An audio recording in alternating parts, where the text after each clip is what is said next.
What's up, guys? Welcome back to Esk8 Exchange, the podcast where we sit around and pretend like we know what we're talking about for an hour. No, this is the show where we talk about electric skateboards, what we're doing at MBoards, what we're doing at Board Bumpers, you know, just the general electric skateboard industry, stuff like that. So if you are new here, welcome. This is, episode 13 now. I always say what episode number we're on just because I feel like I have to. Today's a lucky one. We'll see. Maybe, we'll see if we can get through it. I don't know. It's a lot of episodes. Yeah, 13. So we started it like 4 months ago. I feel like I'm pretty impressed with myself. Yeah. Every week I'm like, wow, we're still doing this.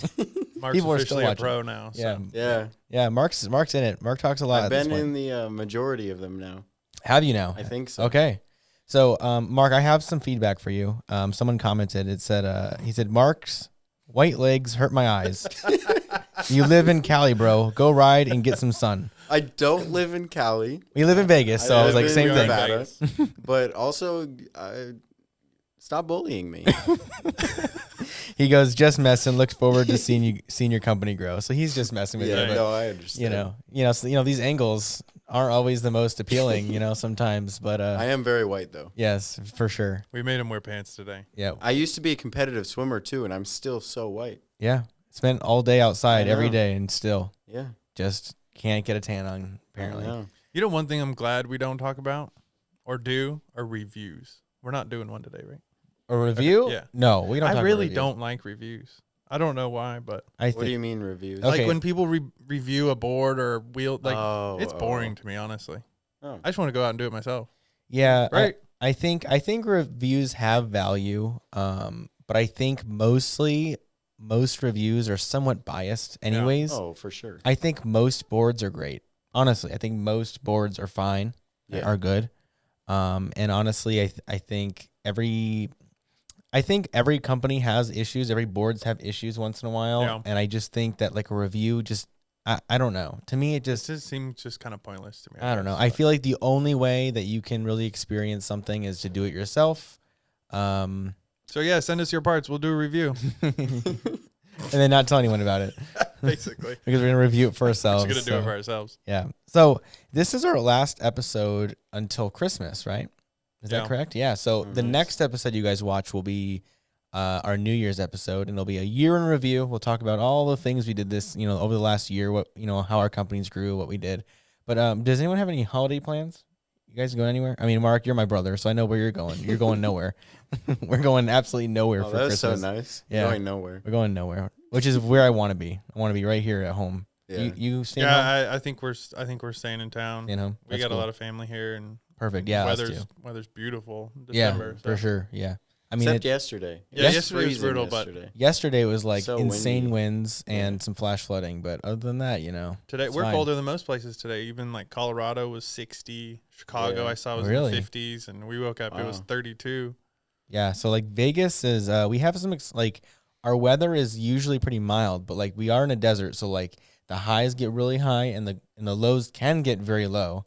So actually today is a high of 52 in December, which is actually very good. Yep. Yeah. Very good, because a lot of other parts of the country, they are frozen. So there we are. So last week we asked at the end of the podcast. So if you don't know, if you make it all the way to the end of the podcast, Mark usually asks a question for the viewers to comment below that, if you've watched the whole podcast, you get to participate in the end of the show. And Mark, you asked last week, if you could have lunch with anyone, who would you have lunch with? One guy said his girlfriend, which good for him. He said the right answer. Nice. But one guy said that he'd have lunch with us. I'm like, oh, hey. So if you're ever in Vegas, you're welcome to come by the shop and have lunch with us, because I think that'd be a fun time. All right. Anyways, that invitation. You got to bring lunch. Who would you pick? We don't, Mark. Who would I pick to have lunch with? I'd probably have lunch with Elon Musk. Oh, really? Yeah. Who would for you sure. pick? I don't know, man. I don't know. Just Nobody. himself. Yeah, probably. Finally have lunch by I'll himself. Go grab a couple tacos and my skateboard and just hang out. Like the one time I get to eat alone. Yeah, everyone bothers him, so Maybe my dog. Yeah, that's that's attainable. I have lunch with my dog every day. Yeah, that's some attainable goals right there. I mean, yeah, it'll work. Mark, what about you? I think either Michael Phelps Okay. or You guys are way too inspirational. You just talk about smoking weed all day or what? You think he still does? Oh, for sure. Oh, for sure. There's no way he does. That was easy. He's a kid, right? It's all good. I don't know. Maybe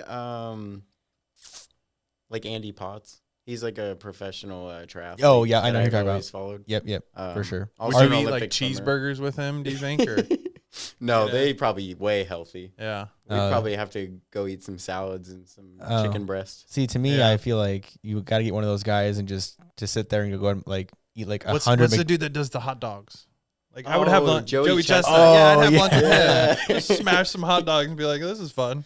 Yeah. Oh my god! And Matt Stoney too. He does like the competitive eating. I think I could do chicken wings. I smash chicken wings. So. Mark, what didn't you sit down and eat like 100 chicken nuggets one day? Oh yeah, I did the McDonald's 100 chicken nugget challenge. Nice. Jealous. How was that? Oh, it was terrible. Oh, I mean, I finished it, but it was just not good. That's great. All right, well, let's get into some electric skateboard talk because we really have said nothing of value so far. So board bumpers, we kind of have a little bit of an update. We're currently looking for international retailers. Yeah. So like right now, the biggest thing right now is we love our pulleys. They're working out so well. We're really boosting the top speed of these production boards. But a big thing is shipping to other countries kind of sucks. Right. So if you live in Australia, if you live in Canada, if you live in Europe or anywhere, getting pulleys from us in the United States, it kind of sucks. It's just, you buy a set of $30 pulleys and you're paying $15 to get them to you. So like we're hoping we can try to reach out to some of these European or just international, retail shops. Yeah. Get our stuff in their stores so that way they can ship all to our, European or Australian or whoever, wherever they are. Yeah, it does make it difficult. Shipping, as of course being able to provide international is great, but we've definitely lost a few customers just because for sure. It's probably sometimes I think it was more to ship it than it was for their products, and that's not what we want. That's not why we're in this. So right. Any of your local shops, give them a shout if they're carrying your favorite board or you want to try these. That's the best way to do it. Then we don't have to mess with the return back and forth. And, these pulleys, like you said, they have been awesome. Getting them back on the market has been fantastic. So. Yeah, and we really want them in like brick and mortar skate shops, anywhere that sells electric skateboards, which is very few places really. But we really want people to be able to walk into a shop and go grab our pulleys off the wall and go buy them, which would be amazing. There's even MBoards orders that like someone yesterday bought a pair of extended trucks, and I think those are like $55 on the website. Yeah, and his total order was like $110. Yeah, the shipping to Germany, he spent like it's insane. $50 just and like for the shipping. we really don't increase shipping costs. Like it's literally what you pay is what we pay. Yeah, and some of these shipping costs are wild. So like hopefully one day we'll have distributors for MBoards. The problem with that is like margins on electronics are so razor thin that it's like it's hard to partner with someone. Like, hey, would you like to partner with us and make 1%? Yeah. That doesn't make any sense. So it's like, we're trying to figure that stuff out, but it's really difficult. And with like board bumpers, the like weight of the total like order is like way less than like sending a bunch of trucks overseas. Yeah. Like so like maybe if MBoards does do like international distributors, we'll probably have a limited catalog. Things that like where the margins make sense, because if we're going to have a partnership with someone, we want them to make money too. Well, yeah, it's not just, they're not going to do work for free. So we got to have some kind of margin there. Yeah. And unfortunately, like with ESCs right now, like anything electronics really, the prices are wild. Yeah. Like we've kept our prices pretty much the same throughout all this nonsense, but we've just kept eating the margin. We just keep eating all the costs, the additional costs, but like we can't do that with other partners. But board bumpers, I think the parts that we're selling, margins are good enough where we can actually share quite a very nice cut with our retailers, which is nice. Yeah. I don't like to talk about money too much because it's, people think it's kind of weird, but like I think it's important to talk about the financials and like the logistics of the electric skateboard community, because the community is pretty small. So like the margins are like for the most part not great for anybody. Well, without, folks like us, it's just going to turn over to these larger manufacturers that don't want to talk to you. They don't want to help you out. I landed on a few pages the other day, with busted boards and broken things. And the first thing they say is they just ignored them. That's kind of the name of the game, which is, our job to make that transition. So, right. Yeah. So like, I think what would you call us?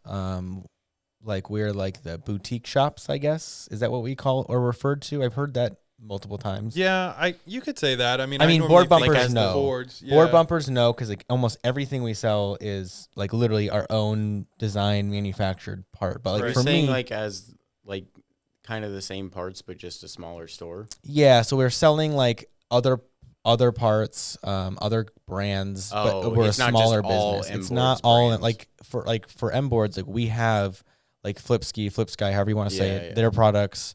We have orangutan products. We have Cloud Wheels. We have our stuff that's designed by us and manufactured to our spec.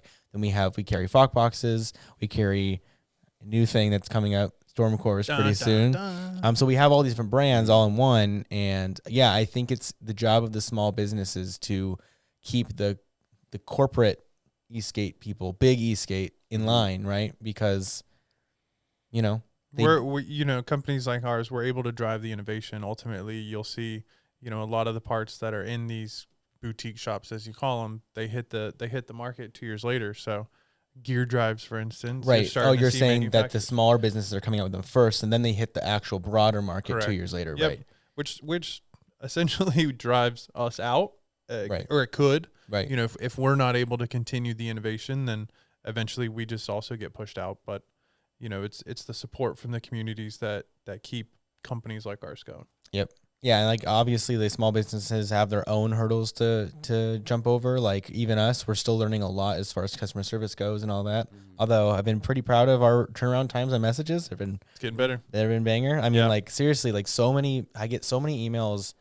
I've never will name names because I'm not here to ever talk bad about another company, but I get so many customers that shop with a lot of our competitors, and they do not answer emails apparently ever.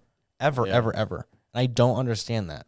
I don't get it, because like there was a time in my life where I physically couldn't, but now we're in a place where we can and we do, and I don't understand I guess they just sell enough. Especially being that big of a company, like there's no reason they can't have a customer service person. They choose not to, I think, and that's a choice then at that point. Oh yeah. But anyways, again, I'm not here to talk bad about things. I know how hard it is to do all that stuff, but I think there's some companies, some smaller businesses, some DIY shops that could definitely step up their at least answer the people. Yeah. I mean, there's stuff now, like we're running into like policies that people don't like that we have. Yeah. Like for one instance, like we had an issue with a return was getting sent to us, and our thing is if there's an issue and you need to return something, we give you a refund once we receive it. But in this case, UPS lost that item. And like, it wasn't a label we provided, it was a label they purchased. And I'm like, now I'm in a weird situation. Like, what do I do? So now I have to just fall back to, okay, if I don't know what to do, we got to go and just refer to our published policy. And like, he's really mad about it, but like, we couldn't do anything because like UPS is like, ultimately UPS is the one that ruined that for him. Now you guys maybe let me know what you guys think about that. But to me, that seems fair. Like, I don't know. Like, and that's the problem. But anyways, I'm not here to. I don't think it's any different than, like to me, you're not doing anything. If I bought an iPhone, right, and then I said, oh, I don't want this, and I sent it back to Apple, and they never received it, UPS lost. I don't think Apple will be giving me my money back. Yeah, there's no way. I don't know. I mean, they're a $3 trillion company. No, so it's but everyone likes to compare us to Amazon or to wherever. So let's compare us to the biggest company in the world. Yeah. And I don't think they would be giving us our money back if they never received the product back. Because who says? I mean, it's a crappy situation. And as a small business owner, I'm still learning. I don't know how to handle. Like, this is why I kind of need like maybe some community input. Because it doesn't seem fair for a small business to have to eat the mistakes of UPS, and it doesn't seem fair for the customer to have to lose out either. But maybe force them to buy insurance. Yeah, like we always. I mean, now we never used to start recommending that people buy insurance for their package when they send returns. We just kind of, to me, it was relatively obvious. But now we have it in our email when they ask for a return. When we give them an RMA, we're like, hey, please get insurance, because if it gets lost, like, we can't help you. Type thing. Like, we don't, it's a sticky situation. Like, it's kind of it sucks. And then it just creates problems for us, for them. I don't know. It's just a bad, what do you think, Jacob? It's tough, right? You're not doing anything different than the biggest companies in the world. They just send something back via Amazon or to Amazon via UPS, right? You just walk into a UPS, you drop it on the counter, you scan your little code, and the package disappears. So I assume that package is being handled, Right. and it's going to make its way back. So we sit there and, basically they give me a refund. Right. But I can't touch the refund until Amazon verifies the return. Right. Yeah. And like in our case, UPS did lose the package, and then they end up paying out. But they only pay out. Up to $100, right? And the package was like 300 something. Yeah. So like there's a $200 gap there, which is horrible. Yeah. But I think that's where the additional insurance comes in, because they would pay out the full amount if they do lose it. So I don't know. Like, it sucks. Anyway, I mean, also Amazon puts unreal expectations on returns. Because Amazon literally, you can return anything. Literally, Amazon will burn billions and billions of dollars every year because they would just rather say, yeah, here you go. Here you go. I don't care. But as a small business, I feel like we don't have that luxury. Yeah. But we're held at that same standard, which is like, yeah. If I did that, unfortunately, like the problem is if I did that, people would take advantage of it. And that's the issue. Is like, I don't know. It sucks, but like, you got to draw the line. I guess you got to draw the line somewhere. It's tough because we have sensory overload from all these agreements we have to sign with your phones. With this, you buy a skateboard. There's this huge disclaimer that shows up, and it's like, yeah, I agree. You really want to dig into it, and nobody ever takes responsibility for anything. And realistically, as a company, that's what you're taught to do. Right. You write these, agreements, these policies, and basically state, we're taking zero responsibility once this hits your hands, blah, blah, blah, blah, blah, blah, blah. Yeah. And we all just say, great, okay, fine. Something comes back, something bites you in the butt, as the consumer, and you have really no ground to stand on because you click that stupid little box. Yeah. No, it's definitely tough. But you have to. So. Yeah, I mean, you have to, or you go out of business, I guess. Like, right. I don't know. But there's still a fine line of having like good policy and bad policy. Yeah. I honestly think product in hand, refund. I think that's a good policy. I think that's a fair policy. If you disagree, then disagree, let us know in the comments. I might be. I mean, seriously, like I to me though, like I've had that issue before. Like I sent back some photography lights. I think UPS lost them or something. I never got a refund, and I wasn't mad at the company. I was mad at UPS. Yeah. But I don't know. Then we get threats, that we're gonna start bashing us online over. Whatever. At that point, I have to stick to the written. It's not fair to make exceptions for you and not for you, and I don't know. Anyways, so let's MBoards. So we were talking about the board bumpers updates, and I don't know how we got all the way to because shipping and the nightmares that is. MBoards updates though, we're gonna have storm cores pretty soon. The storm core 60Ds, we'll have those in stock very, very soon. So we're trying to carry all the main like popular ESCs and stuff like that, but one at a time. Those are really nice. I'm really excited to have those. Just keep expanding it. Get more options, more and more options for you guys. So and then cool. I have a rumor, not a rumor. I know it's happening, but I don't know. I don't have any of the details. So Flipsky again, however you want to say your it. Choice. Well, your choice. They're releasing a VX2 Mini, and I have no information on what it looks like or anything like that. When is the release date? Don't have that either. Thanks for the update, Mike. So but so what I'm assuming. How did you hear about it? So I hear about it because I do business with Flipsky all the time. They just told you, but they wouldn't tell you anything else about it. So our new boards, I want to have a screen on the remote. I think that's really cool, and I like the VX2 Pro. I like it, but I think the fonts are hideous. You turn it on, and it's like looks like Times New Roman or something. It's not that, but it looks like that, right? It's just this ugly font. I'm like, why can't we make like nice, big, like block numbers or something that makes it a little bit more updated? And I'm like, can we change this font? Like, it's just a font. And they said, no, we can't, because whatever onboard processor that runs the screen is just not strong enough or not powerful enough to actually push anything custom. I'm like, the most they can do is customize the startup logo, which I would do, like, but they can't do anything like that. But they said the new VX2 Mini, they can do that. So I'm like, okay. So what I'm guessing is, I don't know for sure. My guess would be it's like a VX2 in the body of a VX1 with like a cutout on the side or something for the screen, but I don't know. Haven't we kind of seen that? I feel like I've seen that type of remote before. Yeah, like a lot of the remotes now, like with the Hobbywing remotes, they have it on the side, which I actually think is a decent place. It's kind of more intuitive. That's the natural. Yeah, I think it's on the inside. I think it's fine. And now if you're left-handed, it sucks because then your screen's literally in your hand, in the palm of your hand. Okay, so they can offer right and left? Yeah, right. Are they going to? Probably not, but they could, I guess. Be interesting. Anyways, I'm curious to see how it goes and how it works.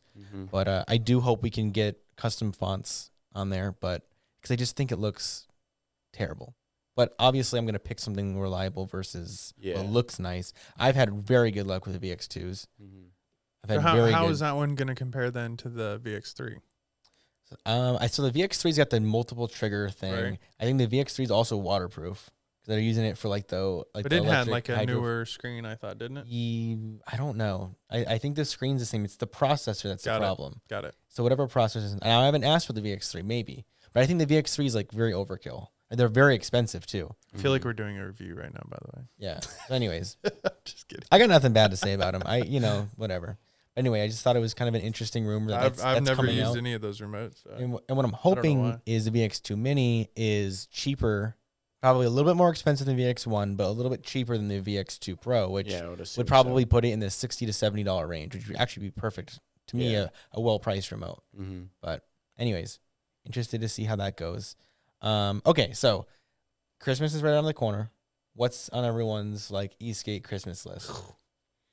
My list is long. Is it long? All right, let's hear it. It's not that bad. So I rode with Mr. John Davey with Southwest Esk8 out of the UK. Okay. And he brought his Trampa over, and it's really the first time I've seen a Trampa. So he traveled with it. He shipped it. Yeah, he did. He shipped it, and then he bought some batteries when he got to the States. Oh, wow. That's interesting. Side note, he made a charger through his 12-volt car battery that he can charge his board in his front seat, and it's kind of cool. Oh, that's kind of cool. He's got these two massive leads coming out of his dash, and he just plugs them into his charger. Oh, God. Sounds rigged up. Yeah, no, but he's super smart dude. So I got to ride with him a few times, and so he's on this, Trampa with gear drives and everything, and I was just drooling the whole time, listening to it, watching him ride it. So he, of course, talked me up and told me everything that I needed to get. So basically, it was building a custom mountain board, and every single component down to the last nut and washer he laid out for me. So that's cool. It's the battery top mounted on that one. Yeah, it's hot mounted. It's a long list. It's a long list. Okay, yeah. Mark, I imagine you're good with your standard little board, right? Yeah, I mean, you're happy. If anything, maybe all-terrain wheels. Yeah, like those. Yeah, that's true. That's attainable. You can walk out in the warehouse and get them right now. I bought some shred lights, I think. I don't have any personally. I don't ride at night, but we have a night ride coming up, so I'm going to borrow a set, it sounds like. But I want to get their new ones. I think those are pretty cool. They're SL300s. Yep. And I want to get an SL1000 for a helmet or something. Thing's a beast. I think it's a beast. Yeah. You have one of those things? I have one, yeah. It's insane. I'm going to bring it this weekend. It's so like a bright. car headlight? Dude, it's wild. So bright. It's so awesome. Yeah.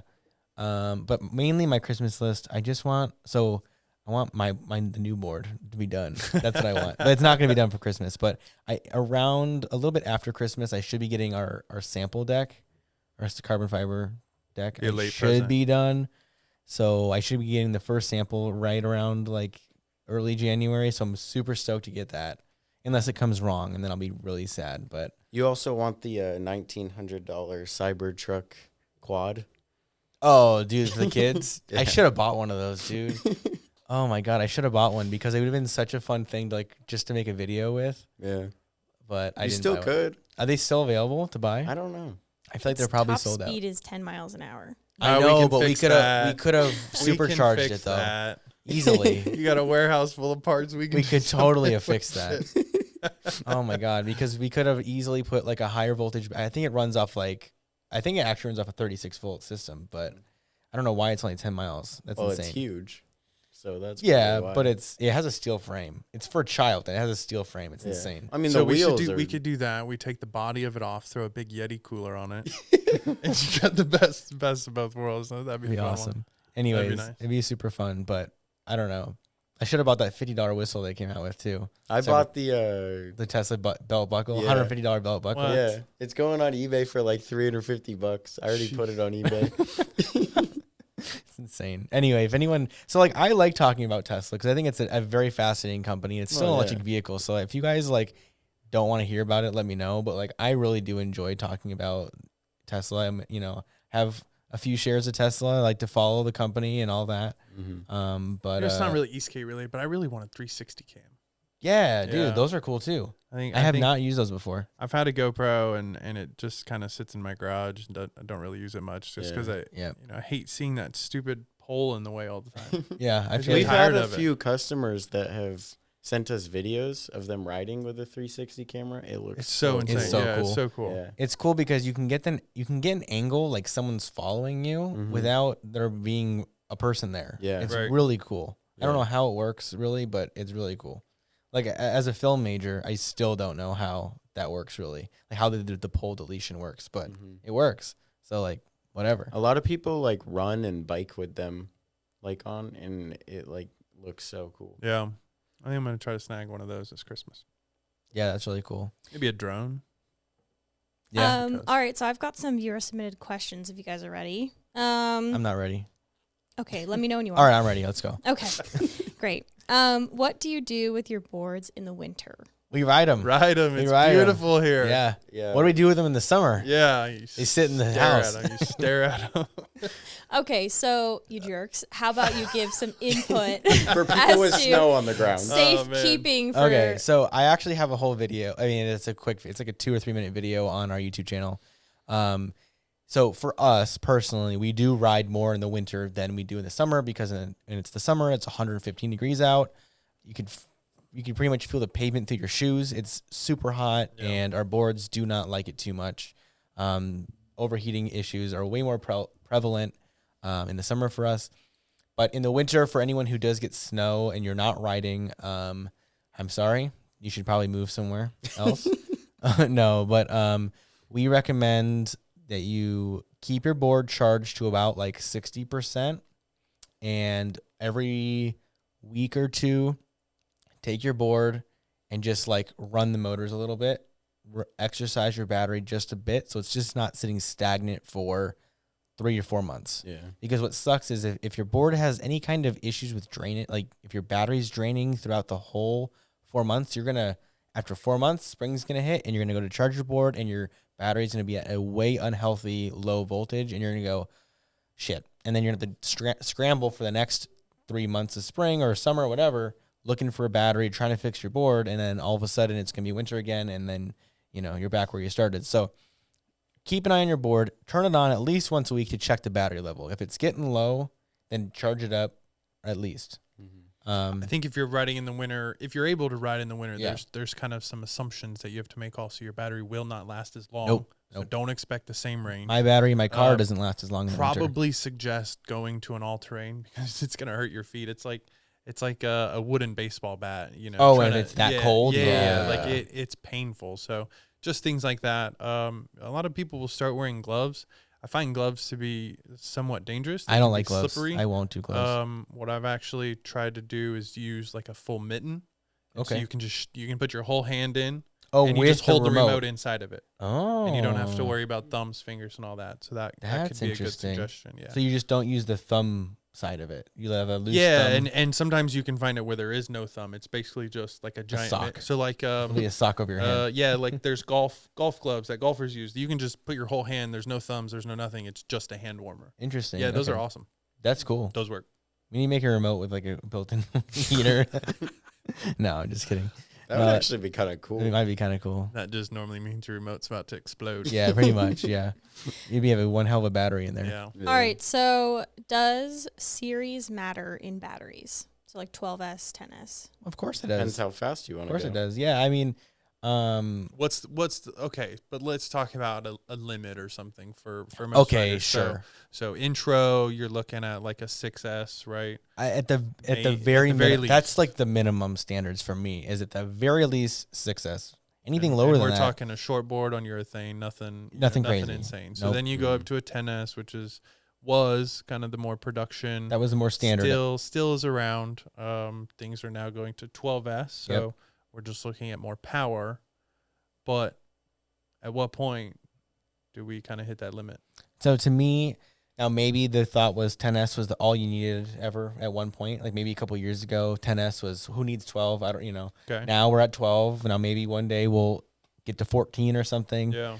But to me, easily hitting 40 miles an hour. We're getting the insane ranges on 12. Why? What are we getting out of 14S that we can't? I just feel like it's more dangerous at that point. Like now, like there are some efficiency things though that go along with higher voltages. But to me, like of course the voltages matter. It all matters. Like, but yeah, I think the upper limit right now is 12S, and I think you really don't need anything more than that. So for some of them, most users, what is the series? What does that actually mean? Okay, so series, if you really have no idea what because there's a lot to know about electric skateboarding. Right. So like I don't blame anyone who just doesn't know what we're talking about. So series means how many cells you have in series. So like a 10S battery, you have 10 cells all pretty much pushed together to make one battery, and all those. You're pretty much daisy chaining 10 different batteries together so that the power or the voltage is added all together. So if you have a 10S battery, your battery fully charged is like 42 volts. A 12S battery, all fully charged, is 50.4 volts. So like you're operating at higher voltages with the 12S battery compared to a 10S battery. And in theory, or not in theory, but I guess in practice, like your top speed is your voltage of your battery multiplied by your kV rating of your motor divided by your gearing ratio times your wheel diameter. So like the higher voltage you go, the higher top speed you go. Now are there even ESCs that can handle higher, like 14, 16S batteries? There is. They get expensive and they get bigger. They get beefier. All the components are stronger. They can handle a higher current and everything. But yeah, you can. It's just not common and it's not practical. Like of course, there's some guys out there that have some wild setups, but for the vast majority of us, it's 12S is like literally the upper limit. I feel like you're just spending money on something that you would never even use to its fullest potential. Right, I agree. Like the only thing that like anyone who's racing seriously, maybe, because if you're not running, if you're running a 14S or 18S capable you can go ESC, big hills and stuff. You could run it at 12S, but max that thing out, and it's not going to get hot or anything. Yeah. But no, I think the vast majority of electric skateboarders, like, there's a big reason why all these production boards have settled on 12S. It's not a coincidence. It's because, like, efficiency wise, it makes sense. Yeah. Your top speed is plenty. But yeah, 6S compared to 12S, you got a big speed difference there. So like it definitely matters. But hopefully you got any value out of what I just said, because I've been kind of running back and forth with this idea of it matters, but it does matter. It affects your top speed. It affects the efficiency of your board.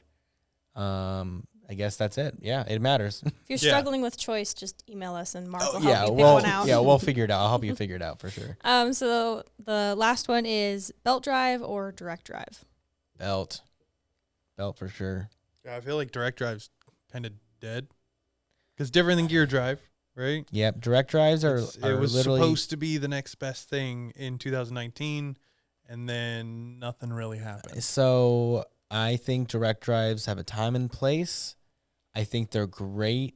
How about this? If you're insistent on using like urethanes, you're just on street wheels, I really do like direct drives because they're super quiet and there's no maintenance, there's no belts, there's no nothing. They just when they work, they're great. Yes. Now the only issue with that is if something goes wrong, if a motor dies, you have this proprietary motor stuck on your truck and you have to remove it and get a replacement. If you can't find a replacement, you have to replace your entire set, which sucks. Yeah. So take that into consideration. Now, with that consideration aside, I think if you're just running street wheels, I think they're awesome because they are super quiet and there's plenty of torque on them. Now, they're not as torquey as like belts or anything, but they're plenty. I think the quietness of them, like the speed's fine, like the top speed's great. Like I think all of that, I think it's great. Mm-hmm. But to me, though, I still always default to something as modular as I can get is where I go, because I want to be able to customize, tweak things, replace things when they break, and that's where belt driven is. And I think that's honestly, like, belts are not going to just go away anytime soon, because even with gear drives, when the two gears are physically touching, those gears, the way that they link together, the way that whole housing works, that's all proprietary. You have to buy your replacement gears from whoever, And if they go out of business, I have to replace the whole thing. So like for belts though, 5M belts are 5M belts are 5M belts, and you can get them anywhere. All the pulleys are all the same. They're all the same tooth profile. You can get them anywhere. Same thing with them. You can get them at board bumpers too. You can. You can get the replacement motors anywhere. Now, maybe if one motor dies and you can't find the exact one, maybe you have to replace both motors, but at least you can. Yeah. You're not having to replace your entire drivetrain. So like there's that. Anyways. I find that to be good practice anyways. If you do have one motor that's acting up or that goes out, you're better off just replacing both of them and keeping that other one as a backup. That's my personal opinion. Yeah, I probably with agree direct with that. drives, that'd be, it makes it a little more difficult. But that's just kind of how I follow. I do think direct drives are like, we're working on new direct drives right now, and they're going to be way cheaper than the ones we used to sell. So I think that they are going to be great for budget builds for sure. I think more because I think hub motors are pretty much dying. Like that's why we don't sell them right now, because they just like, there's no hub motors that get me excited right now. Hub motors they just kind of suck. Like, I don't know. Like, again, same thing is like, and there's no wheel options for them. So it's like taking all the bad things about direct drives and saying, also, you can't have whatever wheels you want. And you can't change it. Yeah. So it's like, Yeah, and the exception of like the replaceable ones, like once your wheels are worn, like you pretty much have to replace it. Yeah, like all the really small motors, like the 70 millimeter hub motors, there's no replaceable sleeve on them. Yeah. Now there are like Cloud Wheel makes like their donut that slides over, but even then, so you can kind of replace your wheels, kind of. You have like your regular 90 millimeter wheels and then your donut. That's it. Like a wheel on a wheel. No, like you take your sleeve off, and then you put the donut on. But if the sleeve doesn't come off, then you can't do that. That's a problem we've had a lot, is people can't get their sleeves off. They're like stuck on there. Yeah. So we've had a lot. So that's why we stopped selling the hub motors, because they're just a pain in the ass. Like, and I'm sure, like, I guarantee you, someone watching the podcast has had a problem with getting their sleeves off. They're still yelling and cussing at their board. Yeah, they just can't get them off, and seriously, it's easier to just pull the whole motor off and put a new one on. Yeah. Because you just can't get the freaking things off, and it sucks. And like, there's no problem with that with belt motors or anything like that. Like, well, if anyone has any problems with that and they need a replacement motor, I believe we have a few. I do think we have some motors. And then another issue with hub motors is that like the I don't want to call it an adapter, but like the grooves that are on the side of the hub motors that the wheels slide onto, they're all different.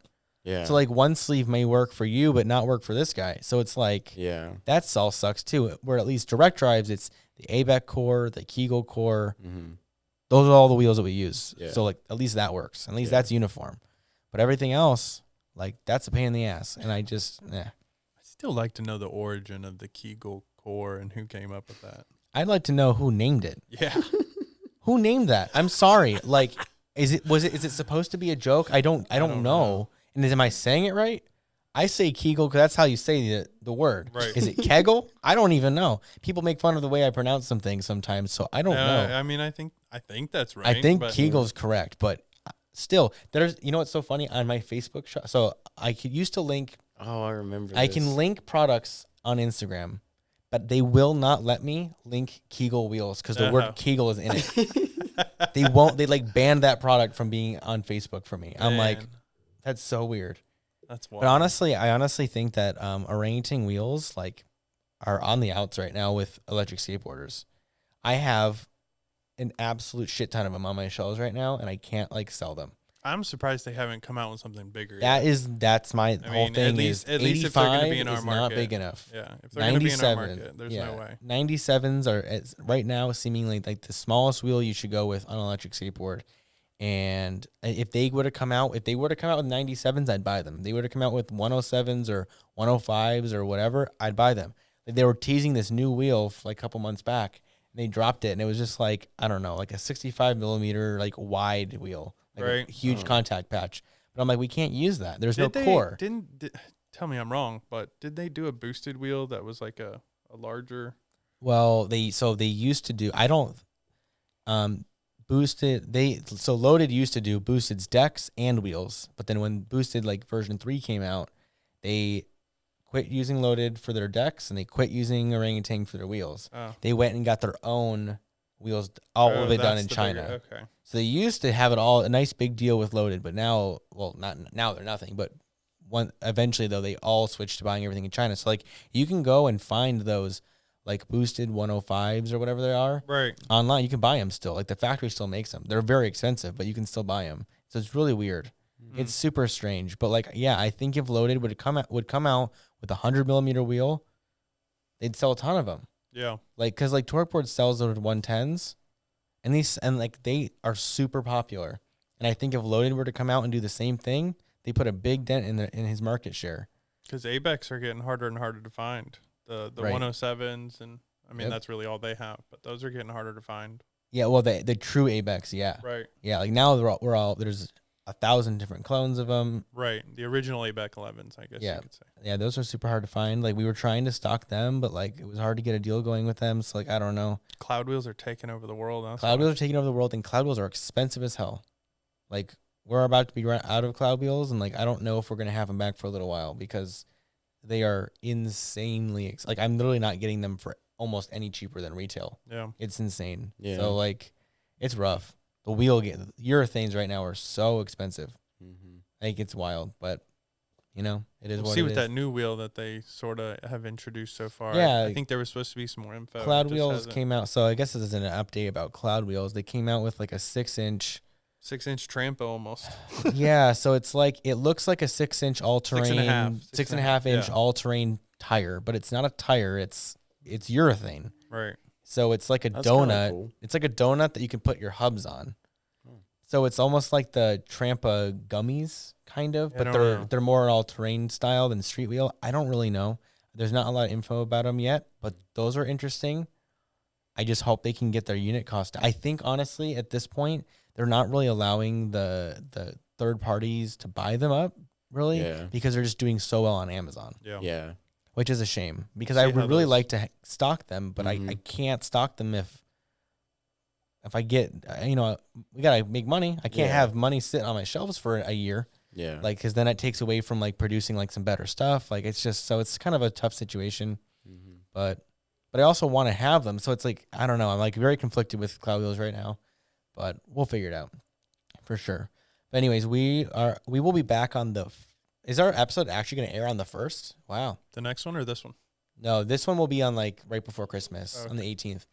But then our next episode will actually be on the 1st. We're going to take off for Christmas. We'll be in Oceanside still this weekend. Yep. So by the time that you guys see this, we'll actually be there. Yeah, we'll actually be there. We'll actually be in Oceanside. So if you're watching this right now, go to Oceanside and then watch the YouTube video. Yeah, we will be there in your town. Yeah, so come hang out. We'll have a bunch of board bumpers. We're doing the gear. ride with like their Evolve ride out there, right? Yeah, the Evolve ride. Go hang out with Joe. Probably do another ride Saturday. You know, last time, so I haven't been in a few months, just busy, but I would say there were 40 or 50 riders last time. They had a huge turnout. I want to say like in July. They had Are over you riding like riders. by the beach? Yeah, I think we'll ride through Oceanside and Carlsbad. It's a good ride. SoCal Legend normally, kind of leads the head, and Evolve does a good job. They have spotters throughout, and it's normally a good time. So Are you guys staying the night over there? We are. Yeah. we're gonna throw down in Oceanside. Do we have a hotel, or what are we doing? Or is it an Airbnb? Nah, man, we're just gonna be in the van. Oh, are we? No, we got a room. That's cool. All right. Well, I'm excited. So, anyways, if you guys are, in Oceanside, let us know. We'll meet up with you. Yeah, we'll be riding Saturday, probably Saturday night, probably not Sunday morning, and then hit the old abandoned water park on Sunday. Sweet. No, I'm excited about it for sure. Anyways, thank you guys for watching. Also, you guys got to start sending in pictures of your builds because we haven't gotten one in a little bit. So if you have a picture of your board, it doesn't have to be super badass. Just send us something you made that you're proud of. We're still going to call it a badass build of the week, but some boards are not super badass. They're just like, that's a nice looking clean board. Yeah. Sometimes the clean ones aren't considered badass, but they look pretty good. So if you built a board that you're proud of, send us a picture because literally we will put it on the show. There's nothing stopping us from putting it on the show. So just put it. So send it in, and then Mark, what our parting words? If they've made it all the way to the end of the show, what should they comment? Holiday theme. Give us a holiday theme. Give us something. Okay, so if you had all the money in the world, where would you go for Christmas, and what would you do? Okay, it's like a Christmas vacation. Yeah, cool. I'd probably just stay home. Really? Like, what's it like Donald Duck when he like lives in his mansion and he's got all his gold in his room and goes swimming every morning? That'd be Mike. That'd be so Nah, I'm awesome. just gonna go in the other room and swim in all my money. Swim in all the gold. Yeah, if only I had some gold. I don't know. I think I would go to Australia. I have always wanted to go to Australia. Yeah. So when they get their act together, I'd love to go visit them. But we'll see. I'd like to go to China too. I want to go to snowboarding in Japan. That's where I'm going. Oh, that's cool. Yep. The question was Christmas, not just Yeah, where do I you want wouldn't to want go. to. I wouldn't want to go to China for Christmas. but, No, like, I'm just saying. I'd want to go to Australia for Christmas because it's warm there. Oh, It's like summer. Yeah, it's yeah, summer yeah. in Australia for Yes. Christmas for us. You're right. So that's why I would want to go there. I would. Yeah, I agree with that. I would definitely not want to go to China for Christmas because that seems weird. Like that's backwards. But I would like to go to China and visit some of our like vendors there. Yeah. That'd be a lot of fun. Yeah, Like to that'd go be visit cool. the Flipsky factory would be kind of cool. Mhm. I don't know. It'd be kind of fun to go to see the manufacturing techniques of a lot of that stuff. Would be kind of Yeah. cool. But obviously that ain't gonna happen anytime soon. Nope. No. But one day, maybe. Yeah. All right. Anyways, see you guys later. Thank you guys for watching. I apologize for just rambling for 40 minutes straight or however long it's been. But yeah, have a good one, and we will see you on January 1st. All right. See ya. See ya.